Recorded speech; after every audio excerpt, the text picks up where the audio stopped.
एक ईसाई मुसलमान दोनों झगड़ा कर रहे हैं, गौसे आजम गुजर रहे हैं। ईसाई मुसलमान से कहता है हमारे नबी ईसा अलैहिस्सलाम ने मुर्दे जिंदा किए, तुम्हारे नबी ने भी को किया तो बताओ। गौसे आजम के कान में आवाज गई तो जाके ईसाई का बाजू पकड़ के झंझोड़ा। फरमाने लगे क्या कहा तुमने? फरमाया तू नबी पाक की छोड़, मैं गुलामों का गुलाम हूँ, मुझे बता कौन सा मुर्दा जिंदा करना। कहने लगा जी अगर ना हुआ तो? गौसे आजम फरमाने लगे जो तू कहेगा वो मैं करूंगा। तो कहने लगे अगर हो गया तो, अगर जिंदा हो गया तो बस मेरे नबी का कलमा पड़ जाना। उसने जो सबसे पुरानी कब्र थी ना, उस कब्र पे खड़ा हो कहने लगा इसको जिंदा करें।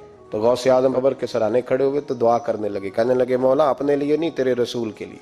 फिर फरमाया कुम बेइज़्निल्लाह, उठ अल्लाह के हुक्म के साथ। एक औरत कलमा पढ़ती हुई खड़ी हो गई और खड़ी होकर उसने पहला जुमला कहा तो कमाल कर दी। कहने लगी मेरे नसीब देखो, मैं बनी इसराइल की थी, अब्दुल कादर तेरे सदके जाऊं, तूने मुझे खड़ा किया है तो अल्लाह ने मुझे मुस्तफा का कलमा पढ़ने की तौफीक दे दी।